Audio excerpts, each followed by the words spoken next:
Okay so hello everyone, I hope आप लोग अच्छे होंगे। सो ये वीडियो क्लास 10 के बच्चों के लिए जो कि 1.1 का हिंट्स एंड सॉल्यूशन है, जो कि पार्ट 13 है चैप्टर 1 का। ठीक है, तो चलिए शुरू करते हैं। तो क्वेश्चन 1 और 2 हो चुका था पिछले वीडियो में, जो कि पार्ट 12 था, है ना। इसमें हम क्वेश्चन नंबर 3 और क्वेश्चन नंबर 4 करने वाले हैं, और क्वेश्चन नंबर 5 को इलोबरेट करके हम लोग अलग से एक वीडियो बनाएंगे। ठीक है, तो चलिए। तो क्वेश्चन नंबर 3 क्या कह रहा है। पहले आप लोग से रिक्वेस्ट है कि कोई भी बच्चा अगर यहाँ से वीडियो देख रहा है तो इससे पहले वाला वीडियो देख ले। दूसरा चीज, डायरेक्ट एक्सरसाइज नहीं करे, इंट्रोडक्शन वाला वीडियो पक्का देखे। ठीक है, और हम हमेशा जब भी आप लोग क्लास अटेंड करने आइएगा, है ना, तो आप लोग क्या कीजिएगा, एनसीईआरटी का बुक लेकर बैठिएगा। तो क्वेश्चन नंबर 3 क्या कहता है कि आर्मी, जैसे आप देखेंगे 26 जनवरी को परेड देखते हैं ना टेलीविजन पे, तो क्या देखते हैं, देखते ही हैं कि आगे बैंड वाला होता है ना, बैंड वाला, ठीक है, वो बैंड जो होता है ऐसा करके जो बजाने वाला होता है वो बजाता है। उसका एक ग्रुप होता है ना, जिसमें लगभग 15 से 20 आदमी होते हैं, और उसके ठीक पीछे आर्मी मार्च करता है ना, जिसमें उनके वो लोग जिसके पास आर्म्स होता है, जिसके पास हथियार होता है, वो लोग उसके पीछे पीछे चलते हैं ना, प्रॉपर उसका वो होता है, आप देखते हैं ना। तो उसी से रिलेटेड क्वेश्चन है। ठीक है, तो क्वेश्चन क्या कह रहा है कि जो आर्मी का, ये देखिए, ये जो कंटाइजेंट लिखा है, कंटाइजेंट, ये मतलब हुआ कि उनकी बात हो रही है जो हथियार रखते हैं ना, जो कि हथियार जिनके पास होते हैं उनकी बात हो रही है। ठीक, तो इनका संख्या 616 दिया है। कितना संख्या दिया है? 616 दिया है। जो आर्मी के कंटाइजेंट वाले लोग हैं उनका जो संख्या है 616 दिया है। मतलब ये कौन है? ये जो हथियार रखते हैं उनकी बात हो रही है। ठीक है, जो कि बैंड वाले के पीछे चलते हैं। ठीक है, अब देखिए, और जो आर्मी में जो बैंड वाले हैं उनका संख्या 32 दिया है। अब आप देखते भी होंगे उनका संख्या थोड़ा सा होता है, और उसके पीछे काफी बड़े संख्या होता है किसका? जिनके पास आर्म्स होते हैं, जिनके पास हथियार होते हैं। हथियार इंग्लिश में आर्म्स कहा जाता है। ठीक है, तो आपसे क्वेश्चन क्या कर रहा है? ठीक है, क्वेश्चन ये कर रहा है कि ऐसे ग्रुप में इनको डिवाइड करना है, ऐसे कॉलम्स में इनको डिवाइड करना है कि दोनों का संख्या बराबर होना चाहिए कॉलम्स में। मतलब अगर एक कॉलम में 10 संख्या आपका बैंड वाला का है, तो 10 ही संख्या होना चाहिए किसका? किसका? आर्मी वाले का, मतलब जिसका पास हथियार होता है, कंटाइजेंट वाला का। ठीक है, तो ध्यान सुनिए। तो ऐसा करना है कि दोनों का संख्या एक एक ग्रुप में सेम होना चाहिए। मतलब एक कॉलम में जितना संख्या बैंड वाला का होता है, कंटाइजेंट वाला होगा। ठीक है, अब पहला तो पॉइंट ये है, और दूसरा पूछ रहा है कि मैक्सिमम नंबर ऑफ कॉलम, है ना। मतलब क्या कर रहा है कि एक कॉलम में मैक्सिमम संख्या, मतलब ज्यादा से ज्यादा जो संख्या हो सकता है उतना डालना है ना। मतलब जो कॉलम होगा उसमें मैक्सिमम संख्या जो होगा वो दोनों का कॉमन भी होना चाहिए। बात समझाना कि नहीं आ रहा है? मतलब समझा रहे थे, ये सेम क्वेश्चन है जो हम बर्फी वाला किए थे ना। मतलब ये हुआ कि ये कॉलम है ना, तो सपोज कीजिए कि इसमें 10 बैंड वाला है, ठीक है, और एक और कॉलम हुआ है ना, इसमें 10 कंटाइजेंट वाला है। ठीक है, दूसरा चीज, अगर हम एक और कॉलम बनाते हैं अलग से और देखते हैं कि इस दोनों में 12 कॉमन हो जा रहा है। कितना कॉमन हो जा रहा है? 12, है 1 2 3 4 5 6 7 8 9 10 11 और 12, है। वैसे 12 यहाँ भी कॉमन हो जा रहा है, तो हम इसको नहीं लेंगे, हम इसको लेंगे। मतलब संख्या मैक्सिमम होना चाहिए एक कॉलम। बस समझ में आ रहा है? यहाँ तक समझे? ठीक, देखिए मैं इसका डायरेक्ट आपको सॉल्यूशन नहीं बता रहा। आखिर हम लोग इस सॉल्यूशन पे जाएंगे तो वहां एचसीएफ, जैसे आपको पता है, इस क्वेश्चन को देखकर आप बोलोगे सर एचसीएफ है, एचसीएफ निकालना है, पर क्यों एचसीएफ निकाला है उस चीज समझना जरूरी है। ठीक, दूसरा चीज, अब यहाँ बोल रहा था कि ज्यादा से ज्यादा मतलब हाईएस्ट, है ना। यहाँ एच का तो बात आ गया, जो दोनों में कॉमन होना चाहिए, है ना, दैट इज सी, है ना। और आखिर है क्या दोनों दूसरे का फैक्टर है, तो इसीलिए एचसीएफ निकालेंगे। बस समझ में, है ना। मतलब क्या मैक्सिमम, मतलब क्या ज्यादा से ज्यादा, दैट इज हाईएस्ट, और जो दोनों में सेम होना चाहिए दैट इज कॉमन, और क्या? तो फैक्टर। तो इसीलिए इस क्वेश्चन में एचसीएफ निकालने जा रहे हैं। ठीक है, मतलब करना क्या है, सपोज कीजिए कि ये आर्म्स वाले का बात हो रहा है, ये फॉर आर्म्स में डिनोट कर रहा हूं ना, तो इनका ऐसे दो फैक्टर निकालेंगे, लेट्स से एक्स और वाई, ऐसा दो फैक्टर निकालेंगे, है ना। ये दोनों बड़े बड़े फैक्टर होंगे ना, मतलब मैक्सिमम फैक्टर होंगे। दूसरा चीज, अगर मैं बी फॉर बैंड वाला को डिनोट करता हूं, तो इनका भी ऐसा दो फैक्टर होना चाहिए, लेट्स से जेड और वाई, जिनमें एक फैक्टर दोनों का कॉमन होना चाहिए, और ये मैक्सिमम होगा। मैक्सिमम मतलब सबसे बड़ा होना चाहिए। बस समझ आया? तो इस चीज को निकालने के लिए अल्टीमेटली हम क्या करेंगे? देखो हमें तो नहीं पता ऐसे दो फैक्टर ऐसा कौन कौन सा होगा, है ना। छोटा नंबर होता तो हिट एंड ट्रायल लगा देते, हिट एंड ट्रायल मतलब ऐसे फेक कर देखते और देखते कौन सा सही हो रहा है, फेक कर देखते मतलब हिट एंड ट्रायल आप समझ सकते हो। मान लो मैं कहता हूँ ऐसा 2 नंबर है जिसका प्रोडक्ट 6 है और सम 5 है, तो आपका देखो 2 into 3 = 6 है, 2 + 3 5, उसको हिट एंड ट्रायल कहते हैं। पर यहाँ इतना बड़ा नंबर है कि इसका हिट एंड ट्रायल नहीं किया जा सकता है, तो जो प्रोसेस है उस प्रोसेस पे आता है, ठीक है। तो आज तक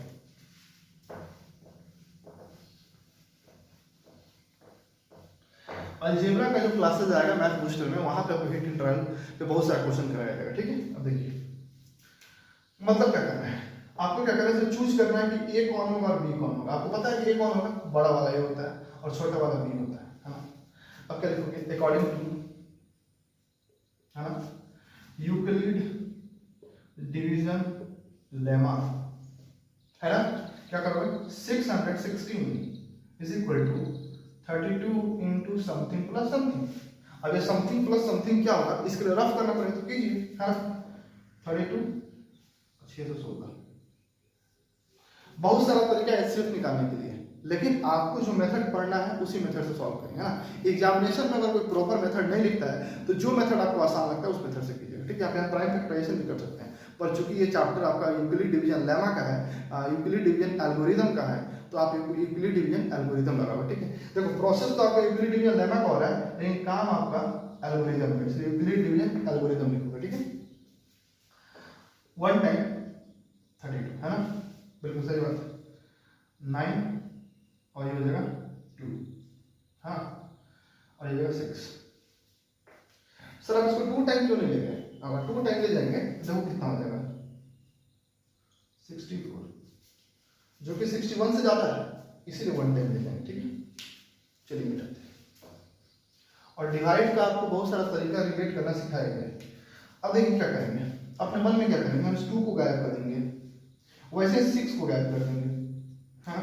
अब 3 को 29 से कंपेयर करेंगे, कितना जा रहा है, 3 10 या 30, 30 मतलब 10 से अगर गुना करेंगे तो 30 हो जाएगा, तो 29 से ज्यादा होगा, दैट मींस 10 तो नहीं होगा।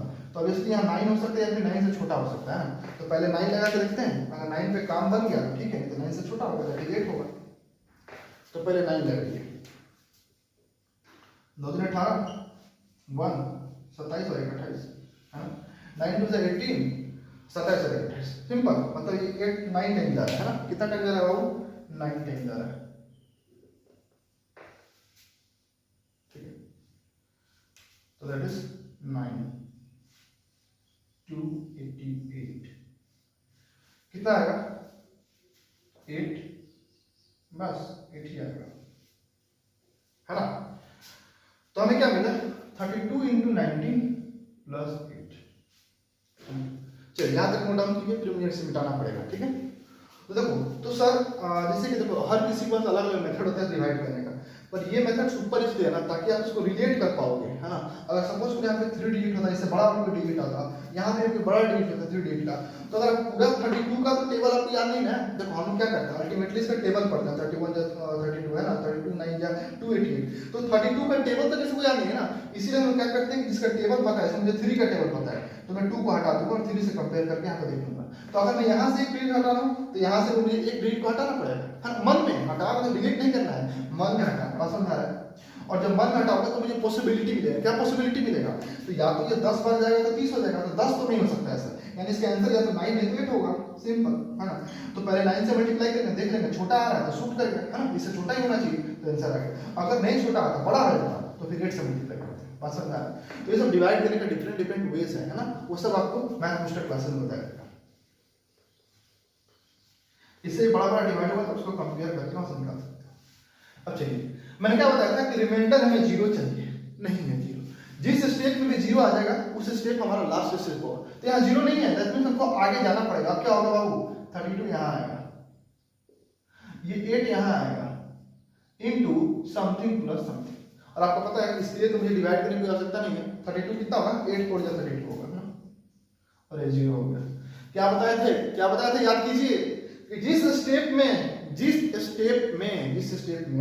आपका रिमाइंडर 0 आ जाए वही आपका लास्ट स्टेप होगा, और उसका जो डिवाइजर होगा वही उसका HCF कहलाएगा, है ना। तो इसका आंसर कितना हो जाएगा 8 हो जाएगा ना। तो लिखोगे द मैक्सिमम, पूरा लिखोगे सर, ध्यान लिखो, है ना, the maximum number of columns in which, है ना, in which the army march is 8 is equal to 8।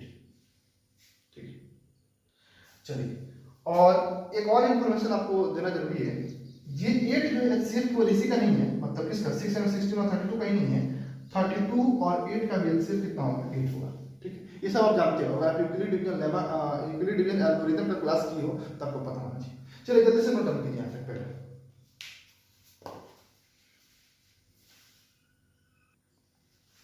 ठीक है, तो आइए देखिए क्या है, using EDL Euclid division lemma to show that the square of any positive integer is either the form of 3m or 3m plus 1 for some integer m। बिल्कुल सही बात है। तो चलिए पहले बात करते हैं क्या है स्क्वायर, है ना, पॉजिटिव इंटीजर और फॉर्म क्या आपका 3m या फिर 3m plus 1, है ना। चलिए स्क्वायर का मतलब क्या होता है, स्क्वायर का मतलब क्या है, अगर हम लिखता हूँ 2 और इसका लिखता हूँ स्क्वायर, इसका मतलब 4, है ना। कैसे हुआ, अब इसका मतलब ये हुआ 2 इंटू तब जाके ये 4 होगा। इसी तरह अगर x लिखता हूँ तो इसका हो जाएगा x square, that means x into x, है ना। तो स्क्वायर आपको क्लियर हो गया, स्क्वायर का मतलब क्या हुआ, इस नंबर को सेम नंबर से उसी नंबर से मल्टीप्लाई करना है, स्क्वायर कहलाता है। ठीक है, तो चलिए पहला जो हम लोग का स्क्वायर है वो देखते हैं, स्क्वायर का मतलब। चलिए स्क्वायर से रिलेटेड एक और इंफॉर्मेशन जो आपको यूज करेगा, that is a plus b the whole square. क्या होता है, a square plus 2ab plus b। ठीक, मतलब क्या है, मतलब ये है कि अगर दो नंबर को जोड़ के उसका स्क्वायर किया जाए तो वो a square plus 2ab plus b square का फॉर्म में होता है। अलजेब्रा का जो क्लास होगा उसमें इसका प्रूफ भी हम लोग पढ़ेंगे और उसका प्रूफ वहां पढ़ेंगे। ठीक है, इसका प्रूफ भी कहां से आया है, ठीक है, इसका प्रूफ हमको वहां पढ़ेंगे क्योंकि अलजेब्रा में इसको डिटेल में पढ़ना जरूरी होता है। ठीक है, अभी तत्काल की तरफ नोट कीजिए और क्लास 10 के बच्चों को ये पता होगा जनरली। और कहां से आया, इसमें बहुत सारे बच्चे जो होते हैं वो बस रट के बैठे हैं, कहां से आया ये बात उनको नहीं पता रहता है, मतलब अधिकतर बच्चे को, लेकिन सबको पता चलेगा जब आप अलजेब्रा का वीडियो देखिएगा मैथ बूस्टर क्लास में। ठीक, तो ये खत्म, स्क्वायर खत्म। पॉजिटिव इंटीजर, तो पॉजिटिव सबको पता है 0 1 2 3। इनडायरेक्टली किसका बात हो रहा है, पॉजिटिव इंटीजर, और sorry for that positive integer that is 0 को स्किप करेंगे, 0 इन नेगेटिव पॉजिटिव नॉन नेगेटिव, है ना, +1 +2 +3। ठीक है, तो किसका बात हो रहा है, इनडायरेक्टली नेचुरल नंबर। किसका बात हो रहा है बाबू, नेचुरल नंबर। पॉजिटिव इंटीजर मतलब 1 2 3 4 5 6, इनडायरेक्टली नेचुरल नंबर। ठीक है, तो मैं बता भी चुका हूँ, क्या बता चुका हूँ कि पॉजिटिव इंटीजर क्या होता है, नेचुरल नंबर, सबको बता भी चुके हैं। पॉजिटिव और इंटीजर का कोई बात कर रहा है तो इनडायरेक्टली नेचुरल नंबर का बात कर रहा है, और नेचुरल नंबर दो चीज से बना है, ऑड और इवन, है ना। ये सारा चीज हम डिस्कस कर चुके हैं। ठीक है, अब चलिए आगे चलते हैं। तो ये दो चीज क्लियर हो गया हम लोग का, है ना। अब क्या कर रहा है, या तो 3m होगा या 3m + 1 होगा, है ना, where for some integer m, मतलब m कोई एक इंटीजर है। ठीक है, तो देखिए, तो मैंने क्या बताया था कि जो भी होगा m q p r जो भी होगा उसका बगल में हम देखेंगे क्या है नंबर। ये जो नंबर इसके बगल में होता है वो क्या कहलाता है, वो b होता है। क्या होता है, क्या होता है बाबू, b होता है। कितने केसेस में,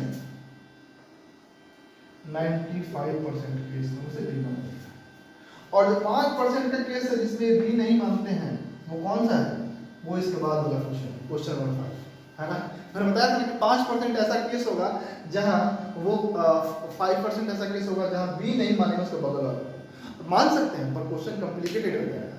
तो वो 5% का केस कौन है, क्वेश्चन 5 है, तो उसका डिस्कशन हम लोग करेंगे नेक्स्ट वीडियो में। ठीक है, उसको अलग से और एक ही वीडियो में उसको पूरा एक ही क्वेश्चन करेंगे। ठीक है, एक अच्छा समझ में। ठीक है, चलिए, तो मतलब क्या होगा, अभी हम बात कर रहे हैं 25% वाले केस। तो इसका मतलब हुआ कि बी का वैल्यू 3 आएगा।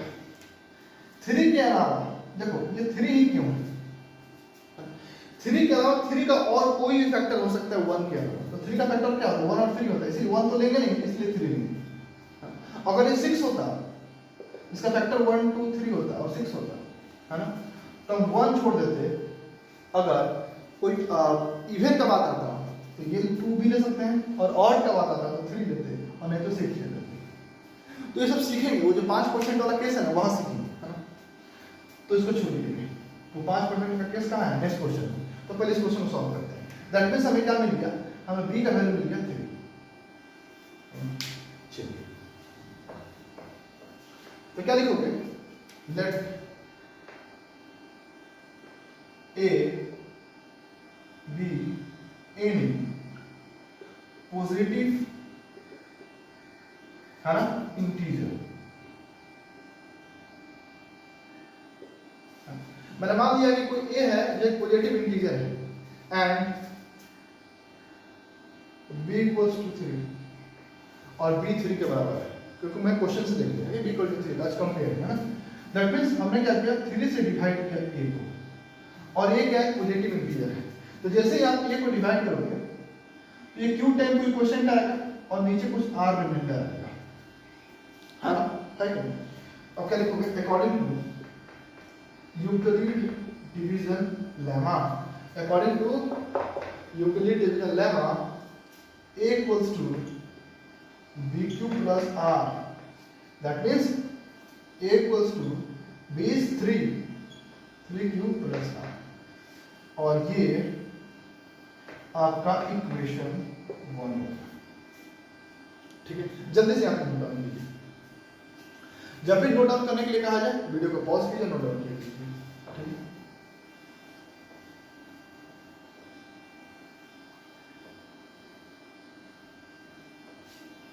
चलिए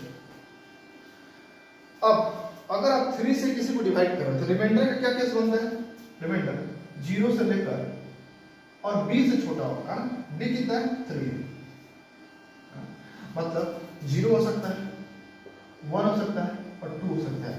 क्या 3 हो सकता है, नहीं सर 3 नहीं हो सकता, 3 से छोटा होना चाहिए। क्यों, क्योंकि मैं 3 से डिवाइड कर रहा हूँ और रिमाइंडर समहाउ 3 आ गया, तो फिर तो 3 वजह 3 और फिर कट के 0 आ गया ना, इसलिए रिमाइंडर कभी भी बराबर नहीं आ सकता डिवाइड करके, है ना, ये सब हम पढ़ चुके। दैट मींस रिमाइंडर कितना है, 0 over 2 है। 3 केस बना, या तो 0 हो सकता है, या फिर 1 या फिर 2 हो सकता है। अब चलिए putting the value of r in equation 1, है ना, putting the value of r in equation 1, है ना, r का वैल्यू पुट करना चाहते हैं कहाँ पे, इक्वेशन 1 पे। तो r का वैल्यू कितना कितना है ना, 0 1 और 2 है, तो यहाँ पुट करेंगे तो a इक्वल्स टू क्या होगा, 3q हो जाएगा। 3q में अगर 0 जोड़ेंगे तो कोई फर्क नहीं पड़ेगा, 0 कैसा नंबर है इसमें कोई जोड़ने में कोई फर्क नहीं पड़ता, है ना। फिर क्या होगा, a इक्वल्स टू कितना होगा, 3q प्लस 2, और तीसरा क्या हो जाएगा, a equals to 3q plus 2, है। तो बस कितना केसेस है, पहला केस है a इक्वल्स टू 3q, दूसरा a equals to 3q plus 1, तीसरा a equal to 3q plus 2, है ना। तो 3 केसेस है यार, है ना। दैट मींस अब रिमाइंडर के अकॉर्डिंग हमारा कितना केस है, 3 केस है। अब ये नंबर, ये क्या है, नंबर है, ये क्या है, ये हमारा एक पॉजिटिव नंबर है ना, तो हमारा ये नंबर है ना। लेकिन आपसे नंबर का बात नहीं कर रहा, पॉजिटिव इंटीजर का बात, आपको उसके स्क्वायर का बात कर रहा था। किसका बात कर रहा था, स्क्वायर का। मतलब अभी काम आधा हुआ है, आधा काम बाकी है। अभी हमें इस नंबर का स्क्वायर करके चेक करना है, ठीक है। तो आइए पहले स्क्वायर करते हैं। तो देखिए मैं पहला केस उठाता हूँ, है ना। तो पहला केस का मैं स्क्वायर करूंगा, a इक्वल्स टू 3q, है ना। तो अगर मैं इसका स्क्वायर करूंगा तो क्या होगा, a square, squaring on both side, क्या लिखोगे, ऑन स्क्वायरिंग बोथ साइड, क्या लिख देना, on squaring on both side. Both side मतलब LHS RHS, है ना। a square is equal to 9q square लिखा जा सकता है, बिल्कुल लिखा जा सकता है, बिल्कुल लिखा जा सकता है। अब चीज को समझिएगा, हमें क्या लगा है, या तो 3m या फिर 3m प्लस 1 का फॉर्म होगा। तो यहाँ प्लस 1 तो नहीं आ सकता है, पर क्या मैं 9 को 3 इंटू 3q स्क्वायर लिख सकता हूँ, बिल्कुल लिखा जा सकता है सर, बिल्कुल लिखा जा सकता है। 3 इंटू 3q स्क्वायर लिखा जा सकता है। क्यों, क्योंकि हमें यहाँ पे 9 तो कहीं नहीं दिखाई दे रहा है, हमें 3 के फॉर्म में लाना है, तो 3 के फॉर्म में अब यहाँ से आएगा। अब कैसे आएगा चीजों को समझते हैं। आपका क्यू क्या था, क्यू एक इंटीजर था, है ना। नेक्स्ट से आपसे एक एग्जांपल लेते हैं।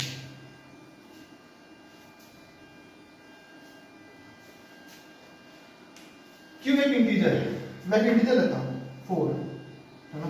मैंने एक इंटीजर लिया, 4 एक इंटीजर है, बिल्कुल सही बात है, इंटीजर है, ठीक है। तो क्यू का स्क्वायर दैट इज 4 का स्क्वायर, 4 का स्क्वायर कितना होगा 16 होगा। क्या 16 एक इंटीजर है? बिल्कुल 16 एक इंटीजर है, बिल्कुल सही बात है। मतलब क्यू एक इंटीजर है तो क्यू का स्क्वायर एक इंटीजर होगा, ठीक है। उसमें 3 से मल्टीप्लाई किया दैट मींस 16 * 3 48। क्या 48 एक इंटीजर है? बिल्कुल इंटीजर है। तो हमको क्या पता चला, हमको ये पता चला, क्या पता चला बाबू, कि अगर q कोई इंटीजर है तो q का स्क्वायर भी इंटीजर होगा, उसमें अगर मैं 3 से मल्टीप्लाई करूंगा तो भी एक इंटीजर होगा। दैट मींस ये जो पूरा टर्म बना, ये सबका सब कैलकुलेट करने पे इंटीजर बना, जो कि 48 क्या था कि एग्जांपल के तौर पे, है ना। तो ये कैलकुलेट करके इंटीजर बना, है ना। तो इस इंटीजर का नाम देंगे क्योंकि अकॉर्डिंग टू क्वेश्चन m जो है वो इंटीजर है, हाँ। क्या कर फॉर सम इंटीजर m, मतलब m कोई एक इंटीजर हो सकता है, जो भी इंटीजर हो ये m हो सकता है। तो हम क्या कर सकते हैं, इसको m कहेंगे, है ना। क्या कहेंगे m, क्या कहेंगे m। तो ये कितना हो गया 3m हो गया। सो a² = 3। ये हमारा पहला केस है ना। पहला जो केस है उसको 3m के फॉर्म में रिप्रेजेंट करते हैं। तो क्वेश्चन ये कह रहा है कि या तो 3m होगा या फिर 3m + 1 होगा, जो कि m, ये m का वैल्यू नहीं है, कंफ्यूज नहीं होना, ये m का वैल्यू नहीं है, 3q² m का वैल्यू नहीं है। इसको m इसलिए माना गया कि कैलकुलेट करने में जो इंटीजर आएगा वो केवल एक इंटीजर ही हो सकता है, और क्वेश्चन में कह रहा है कि कुछ भी इंटीजर आए, वो इंटीजर अगर है तो उसको m मानना है, तो इसलिए उसको m मानना है। तो पहला हमारा केस क्लियर है, ठीक है। थोड़ा जल्दी से नोट डाउन कीजिए क्योंकि मुझे बार-बार मिटाना पड़ेगा, थोड़ा सा बड़ा क्वेश्चन है, ठीक है। नोट डाउन कीजिए पहला केस को क्लियर है। अब दूसरा है ना, जरा मैं इसको साइड में ताकि कोई प्रॉब्लम ना हो। a = 3q + 1 और दूसरा था a = 3q + 1। मैं ये केस उठाता हूं, a = 3q + 1।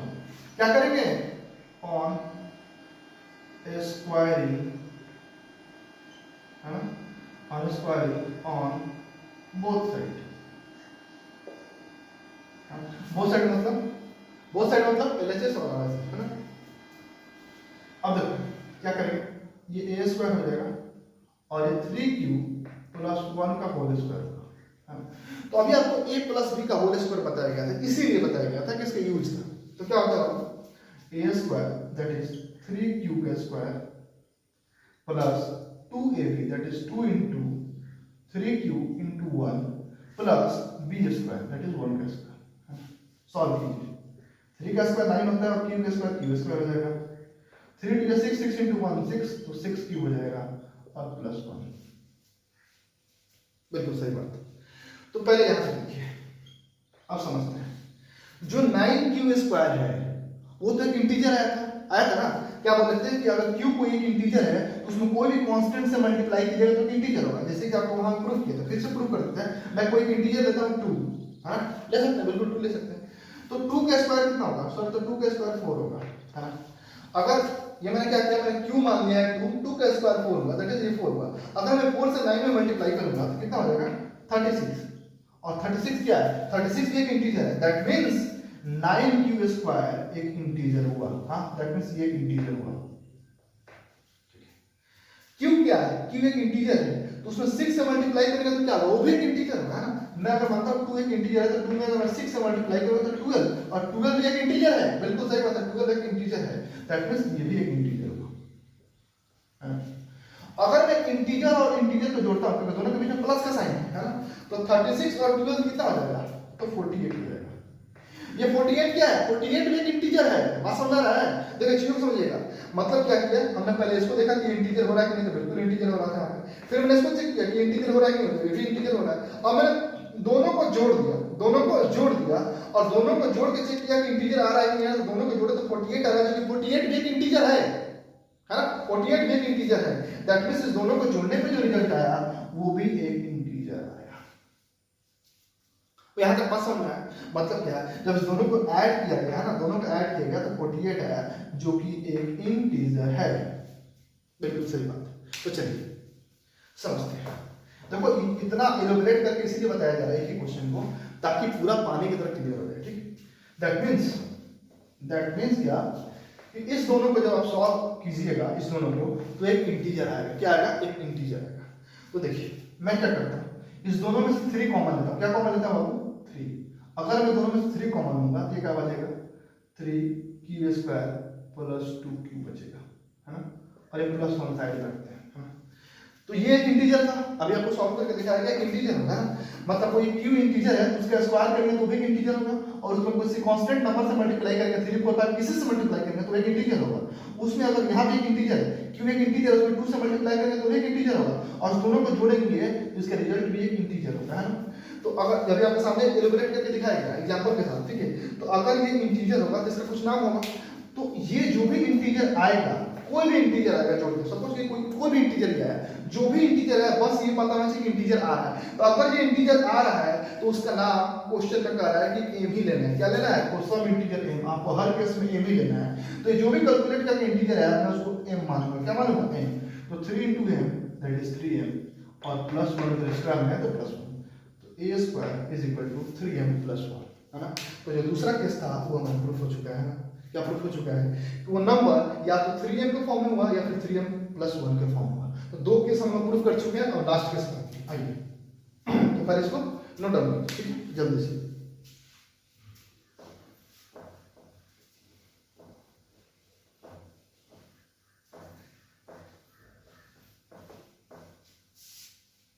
अब सबसे लास्ट केस है, क्या है? 3q + 2। तो क्या लिखोगे? On squaring on both side, कुछ भी लिख सकते हो, ऑन स्क्वायरिंग बोथ साइड जो भी लिख सकते हो, on squaring on both side या फिर ऑन स्क्वायरिंग बोथ साइड, कुछ भी लिखो। Squaring on both side. Sir क्यों स्क्वायर कर रहे हैं? क्योंकि स्क्वायर बोला गया है करने के लिए, इसलिए स्क्वायर कर रहे हैं, ठीक है। मतलब किसी के मन में ये क्वेश्चन नहीं आना चाहिए सर स्क्वायर क्यों कर रहा है, क्योंकि क्वेश्चन कहाँ है? स्क्वायर करने के लिए। क्यूब करता तो क्यूब करते, ठीक है। अब चलिए, तो a² = 3q + 2 का होल स्क्वायर, है ना। यहां तक क्लियर होना चाहिए, ठीक है। तो देखिए आगे क्या करेंगे? a + b the whole square that is a² + 2ab + b², है। चलिए सॉल्व करते हैं। 3 का स्क्वायर 9, तो 9q², 2 2 = 4, 4 3 = 12, 12q + 4। तो यहाँ पे एक ट्विस्ट है जो समझने की जरूरत है हम लोग को। देखो ये भी क्या है, यहाँ से इस दोनों में 3 में कॉमन ले सकता हूँ, है ना। तो अगर मैं 3 कॉमन ले लिया तो बाकी जो बचेगा वो m के फॉर्म में आ जाएगा, इंटीजर होता है m के फॉर्म में आ जाएगा, लेकिन ये +4 आएगा, है ना, +4 आएगा।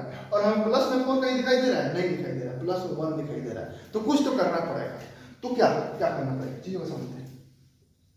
क्या करना पड़ेगा? करना ये पड़ेगा कि मुझे अल्टीमेटली 3 कॉमन लेना है, क्योंकि तभी तो ये फॉर्म आ रहा था। 3 से कॉमन ले रहा था तभी तो 3 के प्रोडक्ट में आ रहा था। अगर मैं यहाँ से 3 कॉमन लूंगा तो 3q² + 4q आएगा कि नहीं आएगा? बिल्कुल आएगा, है ना।